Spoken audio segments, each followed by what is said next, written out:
Lights camera. என்ன bro எல்லாம் ready ஆயிடுச்சு, ப்ராடக்ட் வந்துருச்சு, ஸ்கிரிப்ட் வந்துருச்சு. அந்தால எங்க ப்ரோ? யோ இங்கே தான் இருக்கேன். இங்கே தான் இருக்கேனா? சவுண்டு மணி கேட்குது, ஆளக்கானா? இங்கே தான் இருக்கேன், நல்லா பாருங்க. யோ என்னையா குரலி வித்தலாம் காமிச்சிக்கிட்டு இருக்க? சரி இந்தா. யோ இந்த வாரமுமா? வாரம் இன்ஃபினிக்ஸ் வாரம். Infinix Note 12 Pro.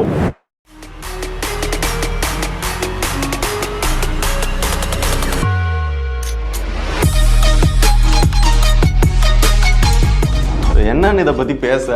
ஏதாவது பெருமையா பேசி விடுங்க ப்ரோ. பெருமையாவா?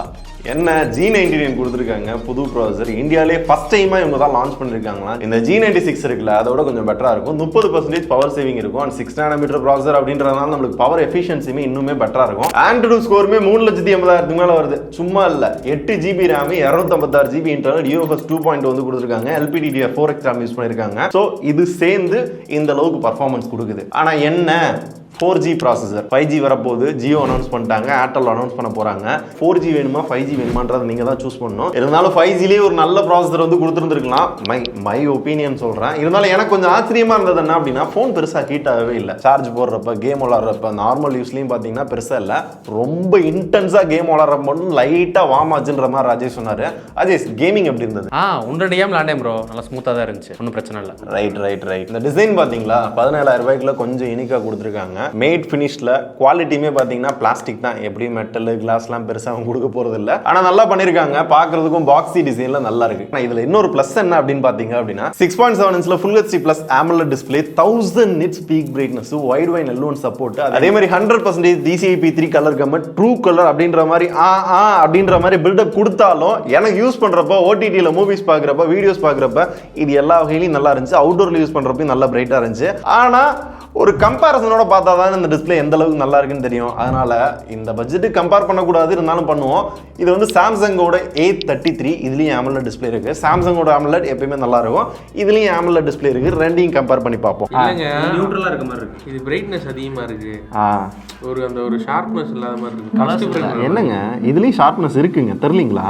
இருந்தாலும் டஃப் கொடுக்குது இல்லையா, இதனால ஒரு கம்ப்ளீட் பண்ணுது. இப்போ நாங்க டெஸ்ட் பண்ணி பார்த்த வர பாத்தீங்கன்னா, இந்த 25,000 ரூபாய் ஃபோனுக்கும் 17,000 ரூபாய் ஃபோனுக்கும் பெருசாலாம் டிஃபரன்ஸ் இல்ல. இந்த போன்ல நல்ல கிளாரிட்டி ஃபீல் பண்ண முடியுது, இங்க நல்ல பிரைட்னஸ் ஃபீல் பண்ண முடியுது. கலர்ஸ்மே பாத்தீங்க அப்படின்னா ஓரளவு மேட்ச் ஆகுது. ஆனா என்ன, இந்த நாட்சை பாக்குறப்ப இந்த சாம்சங் போன் மாதிரியே இருக்கு. இன்ஃபினிட்டி யூ நாட்ச்னு சொல்லுவாங்கல்ல, அந்த மாதிரி இருக்கு. அதனால டிஸ்பிளே பாக்குறப்ப விவோ போன் இல்ல ஓப்போ போன், சாம்சங் போன் அந்த மாதிரி ஃபீல் ஆகும். சுத்தி எங்க பார்த்தாலும் இந்த பிராண்டிங் எடுத்துட்டு பார்த்தாலும் அப்படித்தான் இருக்கு.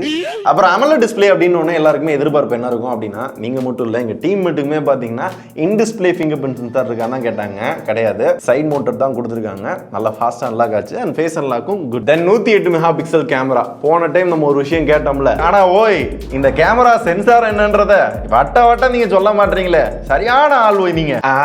அதனால இந்த தடவை சாம்சங்கோட ஐசோசெல் சென்சார்ன்றத சொல்லிட்டாங்க. ஆனா பாஸ் என்ன வெர்ஷன் அப்படின்றத நீங்க சொல்லவே இல்லையே. அதையும் சொன்னீங்க அப்படின்னா இன்னும் கொஞ்சம் நல்லா இருக்கும். அதே மாதிரி இது 108 மெகா பிக்சல் ட்ரிபிள் கேமரா செட்டப்பா. அது ஒண்ணும் இல்ல, 2 mega pixel depth AI camera. அதைத்தான் இவ்வளவு பெரிய மாடல் வந்து போட்டு வச்சிருக்காங்க. 16 மெகா பிக்சல் செல்ஃபி கொடுத்துருக்காங்க. எப்பயும் போல ஃபிளாஷும் இருக்கு. போட்டோஸ் ஃபர்ஸ்ட் செல்ஃபில இருந்தே ஆரம்பிச்சிடலாம். செல்ஃபி லோ லைட்ல தான் ஃபர்ஸ்ட் போட்டோவே எடுத்தோம். நாங்க ஒரு படத்துக்கு போனப்ப தியேட்டர்ல போட்டோ எடுத்தப்ப பாத்தீங்கன்னா போட்டோ நல்லா இருந்துச்சு. ஆனா ஜூம் பண்ணி பாத்தீங்க அப்படின்னா டீடைலிங் பெருசா இருக்காது, கொச நிறைய நாய்ஸ் இருக்கும். அந்த ஃபிளாஷ் இருக்கிறதுனால இன்னும் கொஞ்சம் பெட்டரான செல்ஃபிஸ் வந்து எடுத்துக்கிற முடியுது. இது வந்து ஃபிளாஷ் போடாம எடுத்தது, இது ஃபிளாஷ் போட்டு எடுத்தது. இந்த ஃபிளாஷ் வந்து உங்களால வீடியோலயும் யூஸ் பண்ணிக்கிற முடியும். இந்த வீடியோ பாத்தீங்க அப்படின்னா இருட்டுல ஃபிளாஷ் போடாம எடுத்தது, இந்த வீடியோ பாத்தீங்க அப்படின்னா இருட்டுல ஃபிளாஷ் போட்டு எடுத்தது.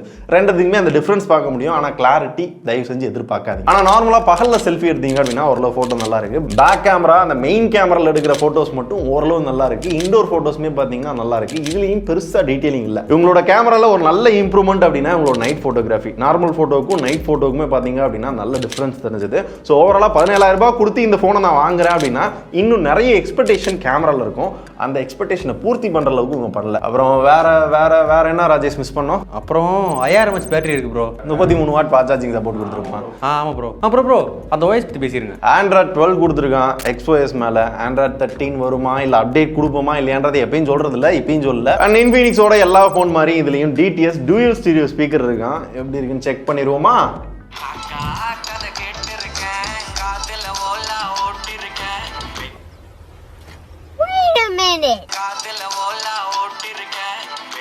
நான் சொல்ல தேவையில்ல, இந்த பாட்டே சொல்லிருச்சு. ஜோக்ஸ் அபார்ட், ஸ்டீரியோ ஸ்பீக்கர் கொடுத்துருக்காங்க, நல்ல லவுடாக இருக்குது. ஆனால் டிடிஎஸ் அப்படின்ற ஓவர் பில்டப் அளவுக்கு இந்த ஸ்பீக்கர் இல்லை. ப்ரோ வெர்டிக்ட் எப்பயுமே ஒரே மாதிரி தான் சொல்கிறோம். இப்போ கொஞ்சம் புதுசாக கேமில் ட்ரை பண்ணலாமா? விளாட்லாமே. இந்த பஸர் நான் அமுக்கிறப்ப நீங்கள் பாசிட்டிவ் சொல்லணும், நெக்ஸ்ட் டைம் எடுத்துனா நீங்கள் நெகட்டிவாக சொல்லணும். ஓகேவா? சரிங்க ப்ரோ, அப்படியே பண்ணிடலாம். ஆரம்பிக்கலாமா? ரைட்.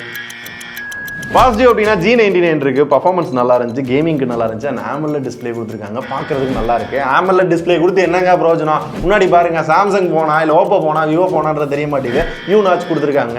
ஆனால் 5000 mAh பேட்டரி கொடுத்தது பார்த்தீங்கன்னா இந்த ப்ராசஸருக்கு நல்லா ஆப்டிமைஸ் பண்ணி பேட்டரி பார்த்தீங்கன்னா நல்லாவே இருக்கு. ஆனால் இந்த ப்ராசஸர் 4G ப்ராசஸருங்க. இந்த வேலைக்கெல்லாம் 5G கிடைக்கும், எவனா 4G கொடுப்பானா அப்படின்றதான் நிறைய பேரோட கேள்வி இருக்கும். ஆனால் என்ன, சர்வீஸ் சென்டர் வந்து நிறைய இடங்கள்ல இம்ப்ரூவ் பண்ணியிருக்காங்க. பல சிட்டியில் பல இடங்கள்ல பார்த்தீங்கன்னா சர்வீஸ் சென்டர் வந்து அவைலபிளா இருக்கு. ஆனா பிரைஸ் 17000 ரூபாய் போட்டிருக்காங்க. 17000 ரூபாய்க்கு எத்தனை போன் வந்து பெட்டரா அவைலபிள் இருக்கு? இவங்களும் பெட்டரா கொடுத்துருக்கோம் அப்படின்னு சொன்னாலும் நிறைய விஷயங்கள் வந்து பெட்டரா தான் கொடுத்துருக்காங்க. RAM ROMலாம் பாத்தீங்கன்னா 8GB 256GB எல்லாம் இருக்கு. உங்களுக்கு ஸ்டோரேஜ் அதிகமா இருக்கும். சாஃப்ட்வேர்மே பாத்தீங்கன்னா Android 12 இருக்கு. ஆனா Android 13 எப்போ வரும், அப்டேட் எப்போ தருவோம் அப்படிலாம் வந்து சொல்ல மாட்டாங்க. ஸோ ஓவராலா எனக்கு தோன்றது தாங்க. இருந்தாலும் வாங்க போறது நீங்க, அதனால சாய்ஸ் இஸ் யோர்ஸ்.